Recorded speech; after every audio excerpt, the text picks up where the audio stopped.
علی بھائی اگلا سوال ہے، حج کے دوران مینا میں قربانی کے لیے جو ڈیسک بنائے گئے ہیں کیا ان کے ذریعے قربانی کرنے سے فریضہ ادا ہو جائے گا؟ دیکھیں پاکستان سے بھی یعنی جب حج کے لیے جاتے ہیں نا تو وہ پیسے جو ہیں وہ بینک میں جمع کرواتے ہیں جو سعودی بینک ہیں، یا اس طریقے سے مینا میں ڈیسک ہیں جو آفیشیل ڈیسک بنے ہوئے ہیں نا، یہ نہ ہو کہ وہ 2 نمبر ڈیسک ہوں گورنمنٹ کی طرف سے، وہ آپ کو ٹوکن ایشو کر دیتے ہیں، ٹائم بتا دیتے ہیں، تو وہ بالکل ٹھیک ہے، اس کو فالو کریں۔ اگر وہ آگے پیچھے کر دیتے ہیں تو آپ کوئی گناہ گار نہیں ہوں گے، لیکن پوری تسلی کرنے کے بعد جو آفیشیل ڈیسک ہیں، جو آفیشیل نہیں ہیں پھر قطعاً آپ نہ ان کو دیں۔ وہاں پہ کچھ لوگ ویسے بھی پھر رہے ہوتے ہیں نا کہ جی آپ کی قربانی ہم کر دیتے ہیں، اور بہتر یہ کہ آپ خود جا کے قربانی نہ کریں، اس کی وجہ آپ کا ٹائم بہت ضائع ہوگا۔ پہلے دن یعنی 10 ذوالحجہ کو عید والے دن، حاجیوں نے تو عید نہیں پڑھنی ہوتی، عید ان کو معاف ہے، تو پہلے دن کنکریاں جو ہیں صبح سویرے سورج روشن ہونے کے بعد آپ نے مارنی ہوتی ہیں۔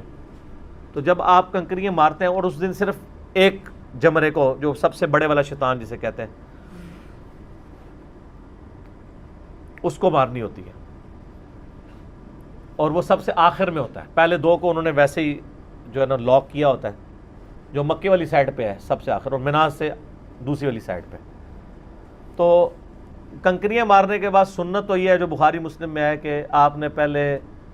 کنکریاں مارنی ہے، اس کے بعد آپ نے قربانی کرنی ہے، اور اس کے بعد آپ نے سر کے بال منڈا کے عام کپڑے پہن کے تو طواف افاضہ کرنا ہے، بیت اللہ کا طواف، اور اس میں صحیح بھی ہے اگر آپ حج تمتع یا قران کر رہے ہیں۔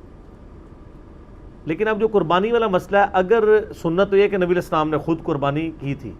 صحیح مسلم میں ڈیٹیل حدیث ہے نا جو امام باقر علیہ السلام نے روایت کی ہے جابر بن عبداللہ سے، اور امام جعفر علیہ السلام نے امام باقر سے، اس میں تو ہے کہ نبی علیہ السلام نے 100 اونٹ یمن سے مولا علی سے منگوائے تھے، 63 اونٹ اپنے مبارک ہاتھوں سے نہر کیے کیونکہ آپ کی عمر مبارک 63 سال تھی، اور بقیہ کے 37 مولا علی نے کیے تھے۔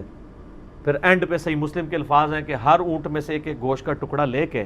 ایک جگہ دیگ پکائی گئی، اور مولا علی نے اور نبی علیہ السلام نے بیٹھ کے کھانا کھایا۔ یہ پوری ڈیٹیل حدیث صحیح مسلم میں ہے، مشکات میں آپ کو حج والے چیپٹر میں پہلی حدیث یہی مل جائے گی۔ صحیح مسلم میں 2950 نمبر، 2950 2950 نمبر حدیث ہے انٹرنیشنل نمبر کے مطابق کتاب الحج میں۔ تو اس میں بھی یعنی یہ ترتیب والا معاملہ یہی چل رہا ہے۔ لیکن اب اگر آپ خود قربانی کے لیے جائیں، جس طرح نبی علیہ السلام گئے تھے، تو جمرات سے قربان گاہ اتنی دور ہے کہ جن لوگوں نے یہ شوق پورا کرنے کی کوشش کیا ان کو تو عشاء ہو جاتی ہے وہیں پہ، اور ابھی طواف زیارت بھی کرنا ہے آپ نے، اگرچہ وہ اگلے 2 دنوں میں بھی ہو سکتا ہے، لیکن سنت تو پہلے دن ہی کرنا ہے نا، تو پھر لوگ ڈیلے ہو جاتے ہیں۔ تو بہتر طریقہ یہی ہوتا ہے۔ ہم جب 2007 میں حج کرنے کے لیے گئے تھے، 2007 میں 2 حج آئے تھے، ایک جنوری میں آیا تھا اور ایک دسمبر میں، 18 دسمبر کو منگل کے دن ہم نے 18 دسمبر والا حج کیا تھا۔ تو ہمارے ساتھ جس ہم پرائیویٹ حج کیا تھا، تو ہمارے ساتھ جو یعنی وہ ٹریول ایجنٹ تھے، تو وہ ہر دفعہ ان کے ساتھ ایک بندہ جاتا تھا جو قربانی کے جانور وہاں خریدتا تھا، اور اس کے بعد وہ آفر دیتا تھا کہ آپ نے مجھ سے کروانی ہے، مجھ سے کروائیں، بینک سے کروانی ہے، بینک سے، تو لوگ کروا لیتے تھے، اپنا سیل نمبر دے دیتا تھا۔ ہم نے جیسے ہی کنکریاں ماری، میں نے اور میری وائف نے، ہم نے ان کو فون کیا کہ ہم نے کنکریاں مار دی، آپ ہمارا جانور ذبح کر دیں۔ 5-7 منٹ کے بعد اس کی کال آئی کہ آپ کا جانور ذبح ہو چکا ہے، اب آپ تسلی سے اپنے بال منڈوا سکتے ہیں۔ تو اس طرح کا معاملہ کر لیا تھا۔ باقی ڈیسک جو آفیشیل بنے ہیں ان کے تھرو ہو جائے، پھر آپ نے وہم میں نہیں پڑھنا کہ انہوں نے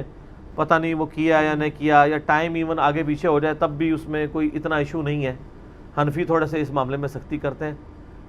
ٹائم کے ایشو کے اوپر ترتیب کو واجب قرار دیتے ہیں۔ باقی ائمہ کے نزدیک بخاری مسلم میں ایک حدیث بھی ہے، نبی صلی اللہ علیہ وآلہ وسلم نے فرمایا کہ حج والے دن ہی آپ کو آ کے ایک بندے نے عرض کیا کہ اللہ کے رسول صلی اللہ علیہ وسلم، میں نے جو ہے وہ قربانی پہلے کر لی ہے، کنکریاں بعد میں ماری ہیں۔ آپ فرمایا لا حرج، کوئی حرج نہیں۔ دوسرے نے کہا یا رسول اللہ علیہ وسلم، ایک اور حاضر ہوا، اس نے کہا یا رسول اللہ علیہ وسلم، میں نے جو ہے وہ سر کے بال پہلے منڈوا لیے ہیں، کنکریاں بعد میں ماری ہیں۔ تو ہر طرح کا آپشن آیا۔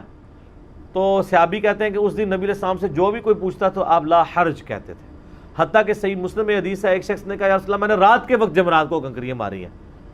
جو آج کل حنفیوں نے بڑا فتنہ کھڑا کیا ہوا ہے، کیونکہ علماء عرب نے فتویٰ دیا ہے نا کہ دن کی وجہ سے بڑا رش ہوتا ہے، سنت تو دن کو مارنا ہے، لیکن انہوں نے فتویٰ دے دیا کہ آپ رات کو بھی آ کے کنکریاں مار سکتے ہیں. وہ کہتے ہیں نہیں، انہوں نے دم واجب کروا رہے ہیں لوگوں کے اوپر. حالانکہ مسلم شریف میں حدیث ہے کہ ایک شخص نے کہا میں نے رات کو کنکریاں فرمائی، آپ نے فرمایا لا حرج. نبی پہ واجب ہوتا ہے کہ وہ یہ روکے ٹوکے. لا حرج کا مطلب کوئی نہیں، ورنہ آپ کہتے ہیں کہ تو نے غلطی سے کیا، آمدہ نہ کریں، یہ نہیں آپ نے الفاظ استعمال کیے. تو میں یعنی امام شافعی، امام بن حنبل، امام مالک کے موقف کو صحیح سمجھتا ہوں کہ ترتیب اگر آگے پیچھے ہو جائے، پہلے میرے اس موقف میں تھوڑی سختی تھی، بل اب میرا موقف یہی ہے، ترتیب بھی آگے پیچھے ہو جائے، وہ سارے کام آپ کر لیں، ترتیب ہٹ کے بھی کر لیں،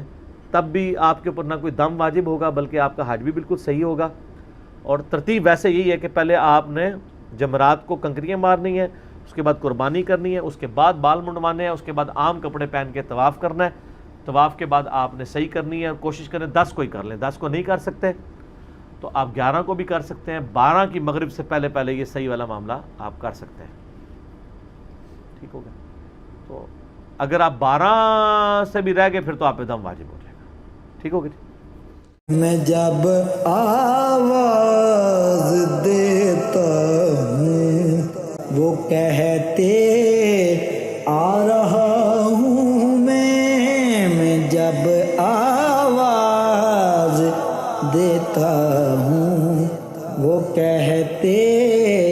آ رہا ہوں میں، یہی میرا تعارف ہے،